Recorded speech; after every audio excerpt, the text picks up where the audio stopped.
Oke, Ibu absen dulu ya. Iya Bu.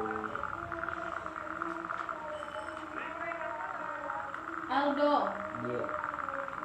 Rama, Nggak ada Bu, dia mungkin sakit. nggak kirim surat apa dia? Nggak ada dia yang bisa. Berarti dia Alfa ya? Iya. Bagus, Bagus, tadi saya lihat dia masuk, namun dia keluar lagi atau mungkin bolos. bolos berarti dia. Begitu nampaknya. Bagus nih. Satria, Ya mereka satu kelompok tadi. Aldo bilangin sama Rama, Bagus, Satria, kalau mereka nggak masuk di pelajaran Ibu selama 3 kali berturut-turut, nanti mereka tidak boleh mengikuti ulangan. Iya Bu. Oke, lanjut ya. Kira-kira ada nggak yang mau ditanyain dari materi yang minggu lalu kita bahas, Aldo? Kayaknya nggak ada Bu, kayaknya paham lah apa yang diterangin dengan Ibu kemarin. Bagus. Oke, jadi nggak ada pertanyaan ya. Kita lanjut ke materi yaitu materi fasih membaca Al-Quran dengan tajwid, membentuk sikap disiplin. Nah, jadi di sini Al-Quran itu apa sih? Al-Quran itu merupakan pedoman hidup manusia. Al-Quran itu adalah kalamullah yang diturunkan kepada Nabi Muhammad SAW melalui malaikat Jibril yang dimana itu dijadikan pedoman bagi umat manusia. Nah, Al-Quran itu merupakan salah satu ibadah yang paling utama yang sangat besar pahalanya, sebagaimana dijelaskan itu ada hadis. Artinya begini, Rasulullah itu pernah bersabda, siapa yang membaca satu huruf dari Al-Quran maka mendapatkan 10 kebaikan. Hadis riwayat Tirmizi. Nah, jadi membaca Al-Quran itu sangat bagus dan sangat baik buat diri kita dan kehidupan kita, di kehidupan kita sehari-hari kayak gitu. Nah, di sini juga tajwid.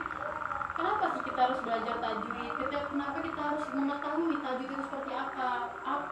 Bagaimana? Kenapa kita harus tahu? Gitu kan? Nah, tajwid itu artinya bisa kita artikan yaitu membaguskan kalimat atau mengindahkan kalimat. Lebih tepatnya itu membaguskan kalimat. Kalau kita belajar tajwid itu hukumnya fardu kifayah, tapi namun ketika kita memakai aturan tajwid dalam sebuah Al-Quran itu menjadi fardu ain. Karena yang namanya kita membaca Al-Quran itu harus benar sesuai dengan syarat, sesuai dengan aturan dari tajwid itu sendiri. Kalau kita salah, artinya kita dosa. Makanya disebut juga bisa dikatakan dia fardu ain. Syekh Ibnu Jazari juga menjelaskan bahwa membaca Al-Quran ini dengan tajwid hukumnya wajib. Siapa yang membaca Al-Quran tanpa memakai tajwid hukumnya dosa. Nah, karena sesungguhnya Allah itu menurunkan Al-Quran dengan tajwidnya. Demikian pula yang disampaikan kepadanya. Jadi kita sebagai umat manusia, sebagai hamba Allah Subhanahu wa Ta'ala, yang mana Al-Quran itu sudah diturunkan kepada Nabi Muhammad lewat Nabi Muhammad SAW yang menyempurnakan, yang memperbaiki kitab-kitab lain. Nah, di sini kita masuk mat lazim mukhafaf kilmi. Kalau tahu mukhafaf artinya apa? Mukhafaf itu artinya ringan. Kilmi? Kilmi itu ya kalimat. Ya. Pasti udah belajar ya tadi di rumah ya? Ya, sudah. Bagus. Jadi mukhafaf kilmi itu adalah mukhafaf itu ringan, kilmi itu kalimat. Jadi pengertiannya adalah kalimat yang ringan. Jadi ketika ada huruf mat bertemu dengan sukun asli dalam satu kalimat itu dia dibaca 6 harakat. Nah, oh ya sebentar nanti Ibu kirim materi mengenai mat lazim, mukhafaf kilmi dan seterusnya biar Aldi bisa lihat ya. Jadi kita medianya pakai bawa HP kan ya? Ya, nanti Ibu kirim filenya.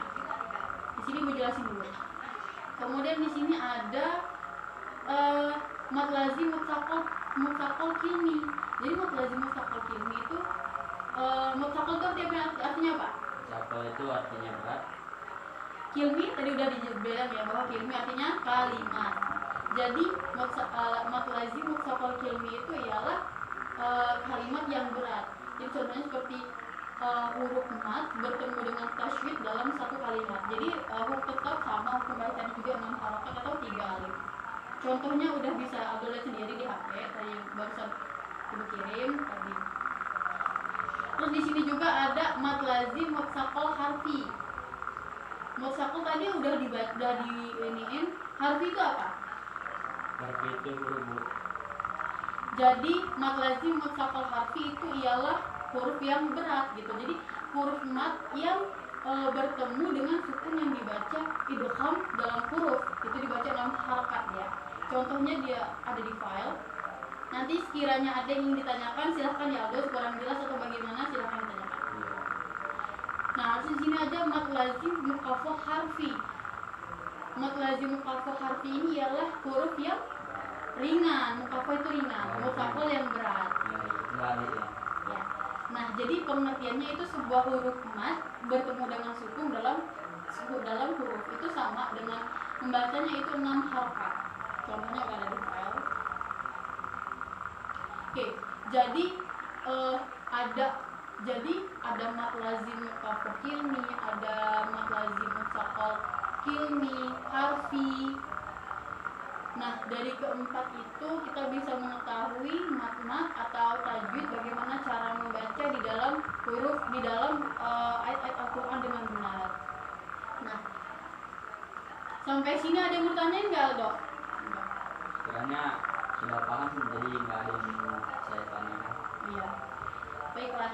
Jadi nanti sekiranya kalau memang ada yang mau didiskusikan juga boleh. Kalau minggu depan kalau memang ada mau didiskusikan juga boleh. Bawa aja materinya apa yang mau didiskusikan, apa yang sekiranya nggak paham di dalam Al-Quran, ayat-ayatnya seperti apa, tajwidnya bagaimana, bisa kita bahas minggu depan. Iya. Nah, keutamaan untuk mempelajari sebuah pedoman kita yaitu Al-Quran, karena Rasulullah SAW pun mengajarkan kita untuk belajar mengetahui ayat-ayat Al-Quran agar kita dapat membaca ayat Al-Quran dengan baik dan benar.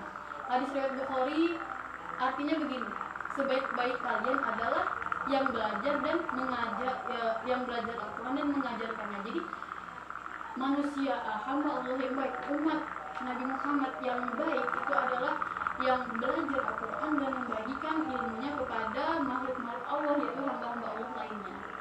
Karena nggak baik ketika kita punya ilmu namun kita nggak mau ngebagiin sama sesama kita gitu. Alangkah rugi kita punya ilmu tapi nggak mau bagiin sama yang lain. Dan ketika kita mau ngebagiin atau mau memberitahu ilmu tersebut, kita juga harus paham ilmunya. Karena ketika kita salah ilmunya, kita akan mendapatkan dosa jariah. Nah, ilmu tajwid ini dalam Al-Quran itu kedudukannya penting. Kenapa dibilang penting? Karena Al-Quran itu nggak akan bisa terbaca dengan baik dan benar tanpa ilmu tajwid seperti itu. Oke, sampai sini kira-kira ada yang mau dijelasin nggak atau apa gitu Kak? Tanya bagaimana? Oke deh, kalau kayak gitu ibu kasih ini aja, ibu kasih tugas ya Alda. Jadi nanti ibu kasih tugas, nanti ibu kirim tugasnya ke kamu, nanti kamu kirim ke teman-temannya ya. Sampai sini ibu harap udah paham. Nanti sekiranya nanti bakal kamu ngasih tahu ke teman-temannya tentang tugas-tugasnya. Terus yang udah ibu sampaikan tadi, kasih tahu kalau 3 geng tadi itu ya, si Rama, Bagus sama Satria, mereka harus masuk. Dan kalau minggu depan mereka nggak masuk, mereka nggak boleh ikut matkul ibu lagi, mata pelajaran ibu lagi, mereka nggak boleh ikut ulangan. Oke, jadi pertemuan hari ini cukup sekian. Terima kasih. Ibu kiri.